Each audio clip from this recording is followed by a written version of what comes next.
Bonjour et bienvenue dans les réalisations de Fachi, une émission au cœur des actions et réalisations du chef de l'État, Félix-Antoine Tshisekedi Tshilombo, concrétisée dans toute la République démocratique du Congo par des initiatives privées et publiques.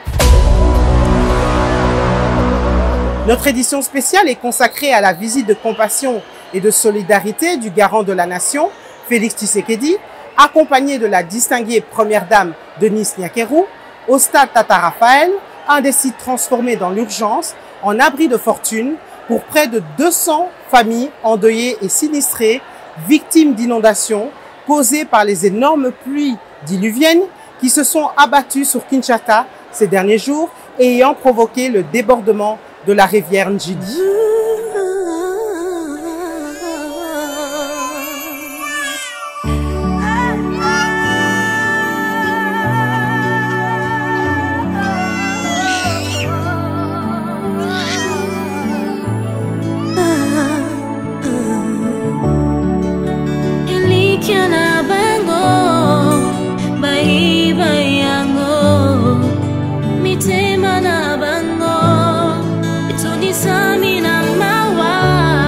Tshisekedi Tshilombo, omoni biso valeur, tozo sepela po oye opesi pe biso valeur.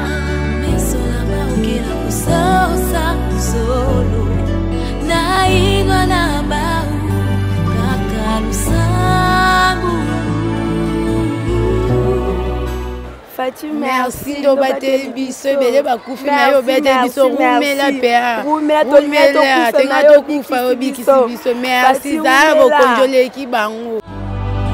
watoto wanatafuta amani ya kweli na milele biso lele kakibo to vanda ki samedi mbule banda ekonoka enoka ki butu mobimba toyeko koma dimanche na tongo tomoni mai ebandi koya me mai yango eyaki couleur ya jaune mai oyo mabele ya bakongo tokangi muteba toyebi kaka ndenge eyelaka biso ekoya ekokende vanda mai abandi komata abandi kovimba lokola levi. C'est une situation de catastrophe naturelle qui est arrivée pour nous d'une façon brusque. On a déjà fait plus longtemps vers le quartier de Bonhomme, on n'a jamais vu ça. Mais c'était pour nous une grande surprise de voir l'eau a débordé. L'eau a déplacé l'endroit où s'entrait, l'eau s'est débordée au niveau qu'on ne s'attendait même pas. Et nous remercions le chef de l'État du fait qu'il nous a quand même fait évacuer de l'endroit où on était pour nous amener à ces lieux ici.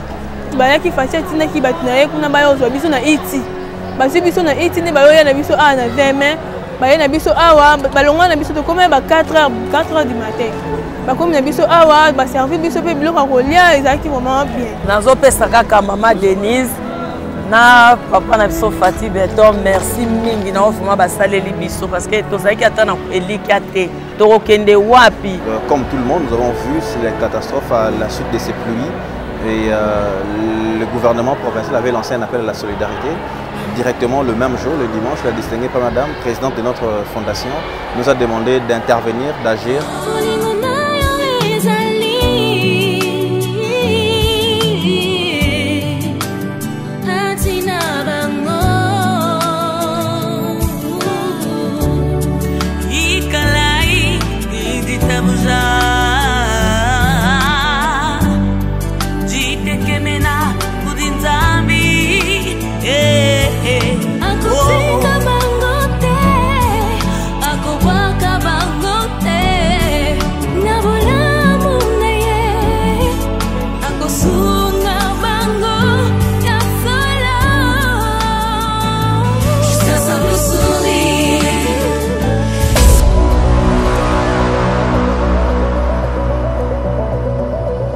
Aujourd'hui, c'est donc une action rencontre directe et spontanée du chef de l'État que nous vous présentons avec des populations rescapées issues de différents quartiers situés dans la partie est de la capitale,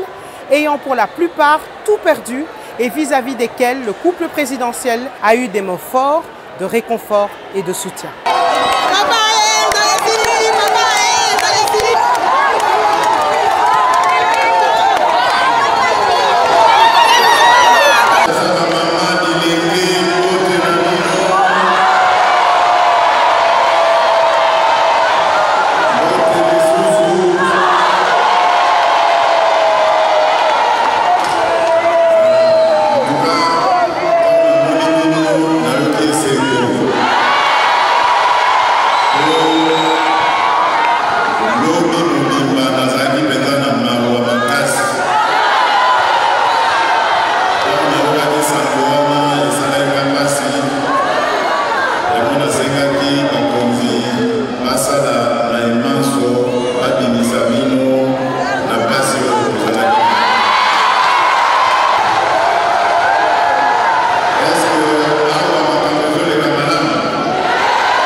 ebandi kozongisa sikoyo ebandi kozonga na mboka.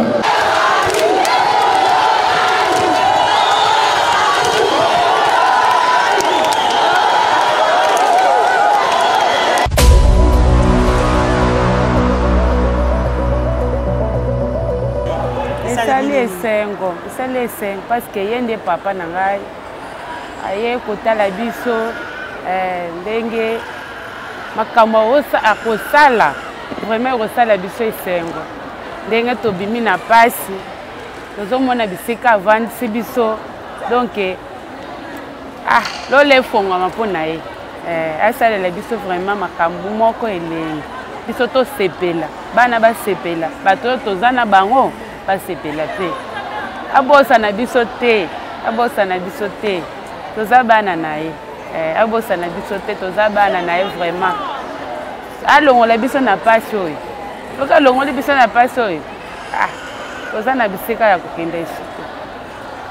tosepeli makasi parce que amoni biso mpe valeur makasi Tshisekedi Tshilombo omoni biso valeur tozosepela mpo oye opesi mpe biso valeur fo orépondre mpe oyo olobi orépondre yango. En tout cas esalinga bien makasi mpenza en tout cas nasepeli makasi na eloko président na biso asali biso donc toza vraiment bien banda toyaki toza bien tolali bien lelo lisusu na nde bakaboleli biso biloko badra en tout cas na esengo makasi esengo vraiment donc na susi nazalaki nango esili ngai bon eloko biso tovivre awa bon naza vraiment na esengo makasi oyo président na biso asaleli biso donc akipe biso vraiment bien donc nayebi te so merci ya ndenge nini onga vraiment nakoki kopesa ye nayebi te merci nini onga na kopesa na oyo asaleli biso donc apangisi biso ma ya miso oyo tozalaki nango parce que tozalaki na pasi makasi donc pasi ya kolobela kutu te mais président na biso masali biso eloko moko ya bien même makasi vraiment ye on apesi ka merci vraiment ke de liboso nzambe asunga ya pambola ye vraiment donc bon ntango akotaki togangaki en tout cas tosepelaki makasi ntango président na biso akotaki tosepela ye makasi epuis tosololi na ye donc esala biso bien makasi nga mbala liboso nakutana na président mpe nasola na ye esalinga bien makasi ndenge naza boye esalinga bien makasi nana esengo makasi donc nde na oyebisa mpe abandeko nanga vraiment en tout cas nga nde naza awa vraiment en tout cas naza bien na à l'aise makasi. Événement ntango eyaka eyebisaka moto likambo te tosuzuka jour wana mbula ebeti to mbula ebetaki tondimaki te ete ekozala ndenge wana me ebetelaki na Kinshasa ebeti mpe na bakongo tosituka ndi mbula ebandi koya me ngai navaka na debonome na quartier Salongo na avenue Liboke place wana makambo esalemaki bato badindi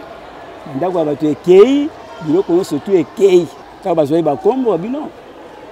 boleka na 20 mai bokovanda koma na 20 mai sikoyo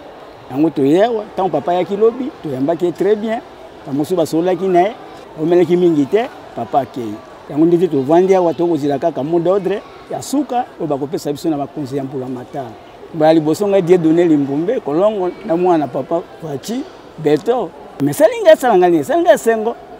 tata ye kotala bana aye kotala bakoko aye kotala baleki tout ça epesa biso nyonso to esengo tokozela nde mbula matala apesa biso mot d'ordre soki tokosala combien de jours soki tokosala combien de semaines toyeba yango tobanda koprépare bisika tovandaka mpo tobongisa yango très bien lisolo elekaki boye tovandaki samedi mbula ebanda enokaki butu mobimba toye kokoma dimanche na ntongo tomoni mai ebandi koya me mai yango eyaki couleur ya jaune mai oyo ya mabele ya bakongo tokangi muteba toyebi kaka ndenge eyelaka biso ekoya ekokende vanda mai abandi komata abandi kovimba lokola levi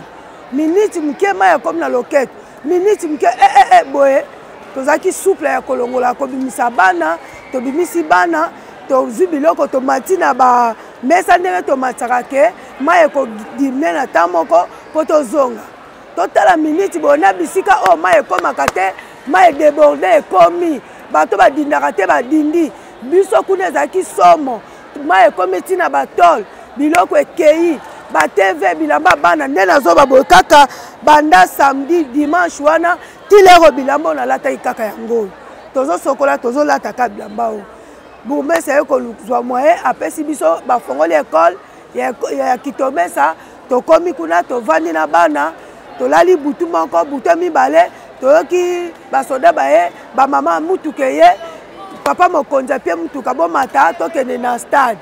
en tout cas tosepelaki makasi ngai mutu ya liboso nazwaki makasi ya kozwa bana nazwi tomati na mutuka ntango tomati na mutuka nde tokomi esika oyo kokoma tokomi esika oyo en tout cas toza à l'aise tozali à l'aise koleka kutu na bafamille oyo tolingaki tokende balingaki banyokola biso en tout cas papa mokonzi nayebi te napesa yo merci ya modèle nini nzambe na likolo abakisela yo maboko ekoma zomi mpo ozwa makasi lisusu ya kosunga biso en tout cas papa merci ndenge naza na ebele ya bana nayebi te lengai nakende wapi lengai nasuka wapi lobi papa mokonzi ayaki tomonaki ye topesani bambote nasimbi mpe liboko na ye lokola mwasi oyo bandaki kotanga makila asimbaki songe elamba ya jésus christ de nazareth abikaki lokola ngai nasimbaki liboko ya papa Fachi Beton nayebikela ngonga oyo kimia ekotinga mpona libela nakodokama lisusu te nakozwa kimia ya libela papa zwa na yo lokumu nzambe na likolo abakiselo mapamboli abakiselo bomoi ekoma mulai lisusu mpo ede bana na soki yo te nayebi te ngai nazala wapi naza mama bana zomi famille te wapi na ngai nasuka wapi nayebi esika oyo nalingaki nasuka te papa nzambe abakisela yo mikolo nzambe abakisela yo mikolo papa na ngai naza mama bana ebele bazali aho naza mama bana naboti bana misatu na mbala moko tala fulu ya bana papa wapi na ngai nasuka famille eza te okende boye baseki yo ozonga boye bacoli yo papa nayebi te napesa yo nini nzambe mona papa Fachi Beton.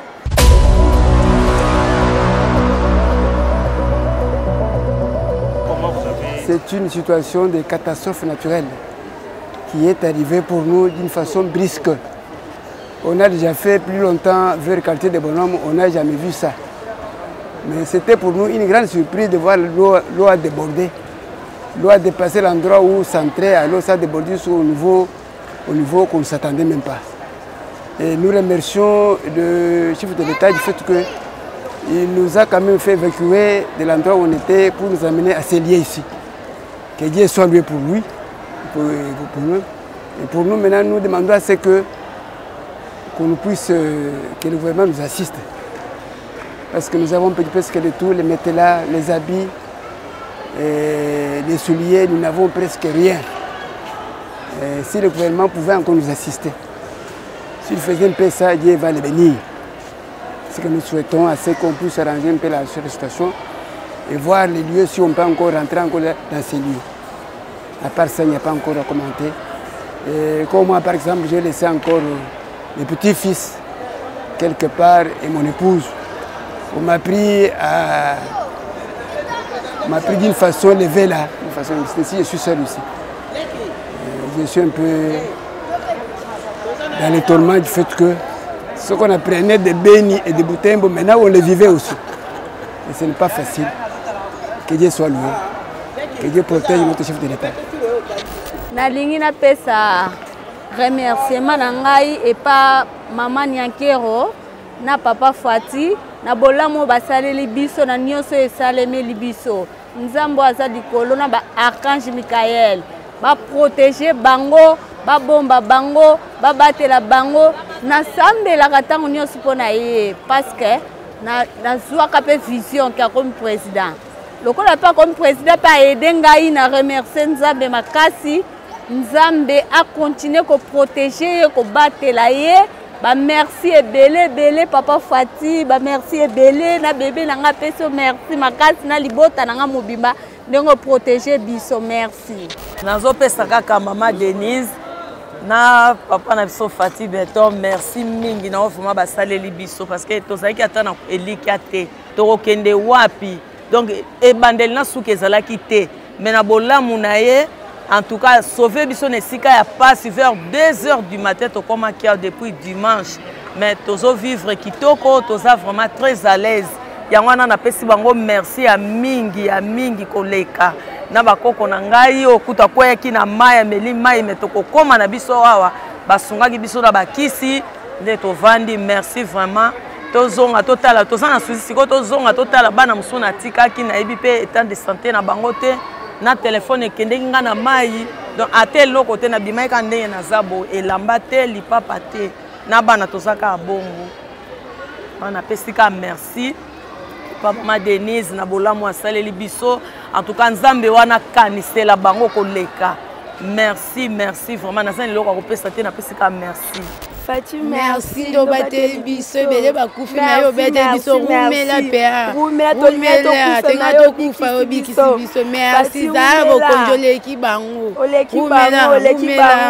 rumela nzamba pambola rumela maye tina chilukola batol twande suko dans moyen so ezalaki te toke na ekola kitomesa ata bilamba ola te eza te tozonyokama kolia te eza te et puis tant Fati et comme na mboka Fati aye atindi batuni ba bazwi biso bana na biso awa na veme et ou me peut-être tout monde Fati aye alinde so biloko lia nyonso esengo to sepeli arumela bokonzo ngazaka na posta merci kaka ata bilamba yangi kenya chikali kana ona mona kutela mata ya lata te mais Fati ko ngana pesinga te siko alala azaka na bokonzo na sepende na bomo yangi bikebele bakufi mais ngai biki ndama zaka na merci ngato kufa mais to biki akoma président ou mais libéra pana ki mbule banya ko beta mbule zo beta mbule zo kata te to lali na mbula to lamki na mbule zo kata te mbule ezo kata te mbula to fandi mai ko mi ko mata to bi mai o se mbula o to beza mai rivière mai zo mata to moni mai o za clair te moi pe obim ça peut ba biloko ezaki sute mai mati ti likola batol donc chose ezaki te to kimika ka to sauver ka babomo na biso to bite to tika bilo nyonso esa nini e chola nango nzamba osunga to ki na école itiki to mesa nde kuna to koma ko fanda to zolia na pasi donc eloko le kuta ezaki te ka bilama o to bimana nango nde to zana ngo pe ka tilelo après to fandi boy to lali na biso ba kwa rouge ba yaki fatia tina ki batina ye kuna ba yo zo biso na iti basi biso na iti ne ba yo na biso a na 20 ba na biso awa balonga na biso to koma ba 4h du matin comme na biso awa ba servir biso pe biloko kolia ezaki vraiment bien eloko na sepela ki ndete on président na biso ayaki façon ayaki donc na mona ki esela kinga vraiment bien na sepela ki makasi ndete on na moniye na solo na pese mbote première fois na mona président na ngai na lingaki makasi na moniye vraiment asungi biso apesi biso place ya kolala matela sika to ça vraiment bien ndé na komi na kati na sika on eloko na osenga vraiment président na biso aumela vraiment ndenga sauver babomo na biso ebele bakufi ebele bakufi malgré to bimine eloko te mais toza envie toyebi ke nde toza na président na biso akosunga biso akotika biso te akosauve babomo na biso nyonso tokosenga akopesa biso na kumise kaka aumela nzambe apambola ya bakisela ya ebele ya Fati président na biso umela tolingako makasi président soki yo te mais mawa makasi tolingako makasi umela papa Fati Beton. Nous avons reçu, comme tout le monde, nous avons vu les catastrophes à la suite de ces pluies et le gouvernement provincial avait lancé un appel à la solidarité. Directement le même jour, le dimanche, la distinguée Première Dame, présidente de notre fondation, nous a demandé d'intervenir, d'agir. Nous avons contacté les autorités, nous avons pris notre part. Premièrement, notre responsabilité dans la préparation des sites. Nous avons commencé par le nettoyage des sites, balayage, des sanitaires qui devaient accueillir les gens. Ensuite, nous avons mis le matériel. Nous parlons aussi des matelas, des couvertures, des gobelets. Et après, on était prêts pour pouvoir accueillir les sinistrés. Lorsque le gouvernement provincial les sortait des milieux où ils étaient, il les ramenait ici. Et donc nous sommes occupés de restauration, prise en charge médicale soins, tout ce qu'il y avait en termes de kits de dignité, kits personnels, nourriture, le matin, le soir, ainsi de suite. Et donc c'est un peu l'apport que nous sommes en train de faire ici au niveau de la Fondation. Alors effectivement, c'est les autorités gouvernementales, donc le ministre provincial de la Santé qui est en train de gérer les flux. Mais à ce jour, nous avons ici au niveau de Stade Tata Raphaël, il y a deux différents sites au même endroit qui ont été aménagés. Et il y a aussi les sites au niveau du Stade de Martyrs. On a aussi 3 sites aménagés toujours au Stade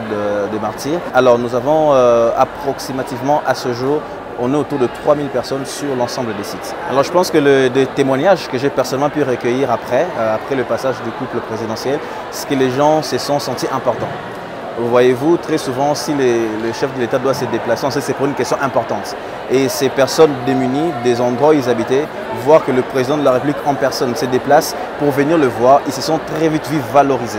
Donc il n'y avait pas qu'un chef de l'État qui était venu, mais il y avait plutôt une valeur. Ils ont dit que le président a payé le carburant pour venir le voir et donc ils ne sont pas n'importe qui. C'est d'ailleurs ce qu'il me rappelait quand je devais leur servir la nourriture. Il me disait, monsieur, rajoutez parce que le président est venu me voir, je suis plus important que vous. Et donc cela a apporté vraiment un réconfort auprès de ces familles. C'est un geste vraiment, vraiment louable. Le président de la République est venu lui-même au chevet de ces personnes, comprendre, poser des questions pour comprendre la pertinence et bien sûr avec la série de décisions qui ont été prises à la suite. Après cette visite de terrain, ça a été très apprécié et nous aussi, partenaires techniques qui soutenons, qui travaillent avec le gouvernement, nous avons vraiment apprécié cela et cela nous a encore encouragés à pouvoir nous donner encore davantage afin de pouvoir accompagner nos compatriotes.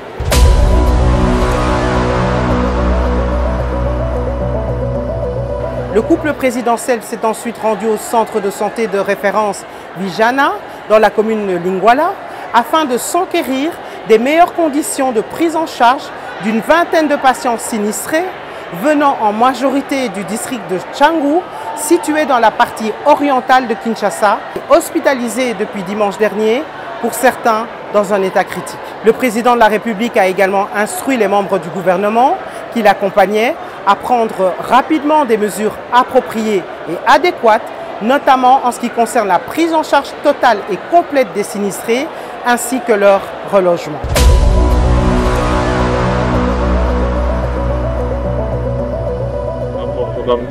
Nous, médicalement, on va assurer parce que, comme vous voyez ici, les équipes médicales sont déjà là. Depuis cette nuit, on a déjà envoyé les ambulances. Maintenant, on est en train de monter les tentes pour les accueillir. On a déjà livré l'eau. On a, grâce à nos amis de Midwest, on a livré déjà on commence à livrer la nourriture. Et donc, mais on est en train d'installer le poste médical avancé. Donc pour nous, médicalement, il n'y a pas beaucoup de risques. Cependant, le risque, lui, il est lié à l'environnement, avec ce qui est en train de se passer là. Et pour vous rassurer sur le plan sanitaire, oui, ça, on peut vous rassurer.